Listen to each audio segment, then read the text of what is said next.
Hi there, welcome back to another video. Today we got a triple or three-way comparison between the Kyrie Low 4, the newest Kyrie Low 5, and also the Kyrie 8.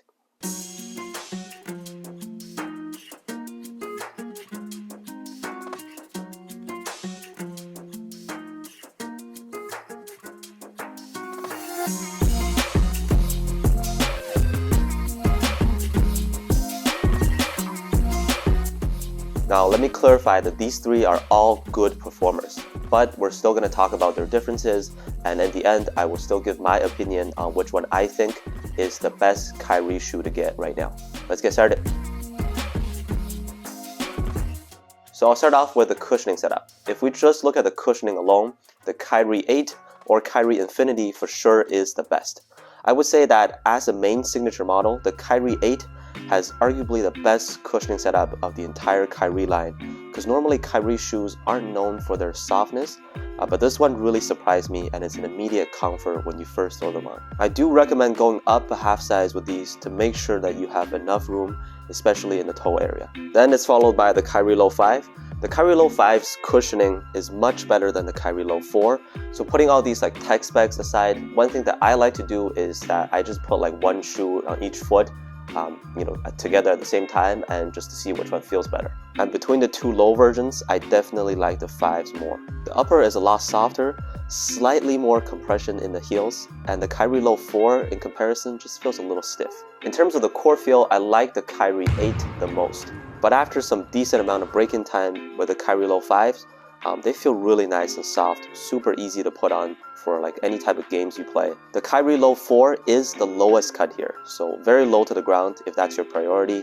Just know that they will take some time to break in, but once you've broken into them, just like the Kyrie 7s, they perform really well. And now moving on to the traction, which I know is the most important aspect for a lot of you. The two low tops actually have better traction than the Kyrie 8 from my experience. All of them have traction patterns that work well, in the indoor gym that is. The Kyrie Low 4 has the same traction pattern as the Kyrie 7. The Kyrie Low 5 looks similar to the Kyrie 8, but if you look at it close up, the lines and directions are kind of different, although they might mistake you into thinking that they are almost identical. Bruh. The most squeaky one is the Kyrie Low 5. They can get you to a very hard stop, very loud on the hardwood, and the Kyrie Low 4 wasn't as squeaky, but the traction works at least equally as good. Also, the 4s pick up the least amount of dust, which is really good. The Kyrie 8's traction is nice too, just nothing spectacular in this aspect. For the outdoor courts, I've only played in the Kyrie Low 5 outside so far, and to be honest, if you are specifically looking for a shoe to play outdoors with, I wouldn't really recommend any of these because durability of the outsole is a concern. With the Kyrie Low 5, the XDR rubber is supposed to help with the durability, but on an asphalt court, for example, they just don't stop well at all. Material-wise, the Kyrie Low 5 uses this like artificial textile material that is very thin. The Kyrie Low 4, especially on the toe box, is a lot more plushy, but they are thin as well. The Kyrie 8 is the only one here that uses some premium leather on the side panels and on the tongues. Then the rest of the upper is that same material with the Low 5s. But again, this is just what they're made of. As long as they are breathable, which they all are, it's really not too much of a big deal here. For the weight, the Kyrie Low 5 is the lightest of these three. It is lighter by quite a bit actually, and I was surprised to find out that the Kyrie Low 4 and the Kyrie 8 have basically the exact same weight. So if you're looking for a very light shoe that feels minimal on feet, that'll be the Kyrie Low 5. And lastly, with the fit, I personally recommend you to go up a half size from what you normally wear, especially if you don't like the toe area being too snug. Otherwise, you can just go true to size. So overall, between these three of the Kyrie line, which one do I think is the best?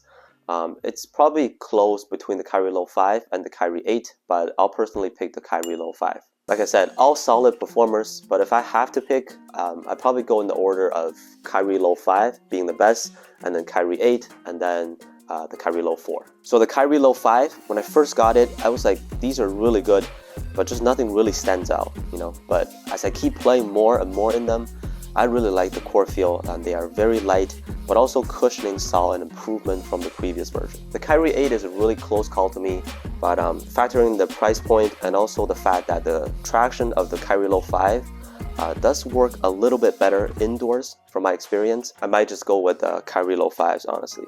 And I know that I might have some recency bias here, but there are some signature lines that I think aren't necessarily getting better. For example, the Zoom Freak line from the Zoom Freak 1s to 3, also the Done Issues from 1 to 3. I like the first model a lot better. So that's all for this comparison video. Let me know down in the comments on what you think and also which Kyrie shoe is your favorite to hoop in. Thank you so much for watching, and I'll see you on the next one.